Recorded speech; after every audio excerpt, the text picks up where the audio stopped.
Hey, what's up guys? This is Johnny and welcome back to the Kings of War channel. Before we get started, I just want to give a special thank you to those who subscribed and commented and liked and shared the video. It's very much appreciated. That's how you get a great YouTube channel started. I really want this to be a hub where veterans and new players alike can come and, communicate with each other and even learn some cool new ideas from each other. So that's what this is all about for me. So thank you very much for that.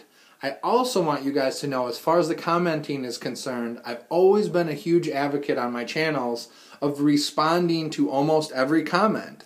And until YouTube and Google get this solved, this problem, this whole commenting situation, until they get that resolved, I just don't know if that's going to be possible. So I want you to know that I am reading and appreciating every single comment that is made.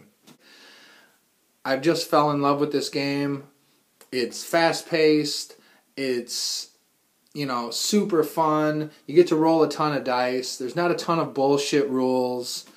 It's awesome. If you're new and you're just watching this video and you don't have no idea what Kings of War is, and you have some miniatures laying around from either GW or Dungeons & Dragons, you can head over to the Mantic website and download a free copy of the rules to get started. It's awesome. Anyway, let's get on with today's video, which is about how I am currently tracking damage. I'm a huge advocate for having my miniatures table look real. That stems back all the way to my days of Dungeons & Dragons when we used to use miniatures. I want it to look as real as possible. And I don't really like using little damage counters, kind of setting them next to the miniatures. So here's how we're currently doing it. We have our stats printed up here. This is just a really small 650 point army that my son's using, dwarves. And we use 10-sided dice. I like the 10-sided dice because they have the number 0 on it.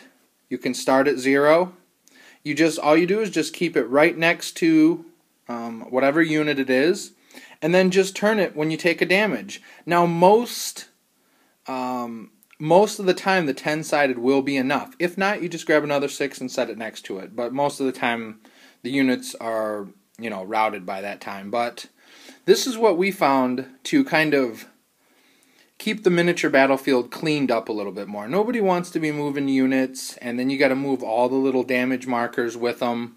It doesn't work for us. Now, one thing you'll learn is I like to try to kind of keep the videos short and sweet. On the forums, I read about some new movement trays that might have damage counters in them, like a little wheel that you turn and it records the damage. That might be cool, but once again, back to the realism of the miniatures, I don't think that you're going to be able to flock those to get them to look, I like my movement trays to look like the board that I'm playing on, or, at least have the grass and the flock and all that stuff on them. I don't know if you'll be able to do it with that. We'll see. I might change from this method. I don't know. I'll keep you guys posted. But speaking of miniature trays, that'll be an upcoming video. I'll show you how I made my own. Here is some of the miniature trays, movement trays that I made for these two units. They work just great. They were super inexpensive. I mean, with the video that I'll be making, you'll probably be able to start them that day and have them done that day. And if not, you'll have to go to the dollar store and spend $1. But yeah, they work real great, and I will catch you guys in the next video. See ya.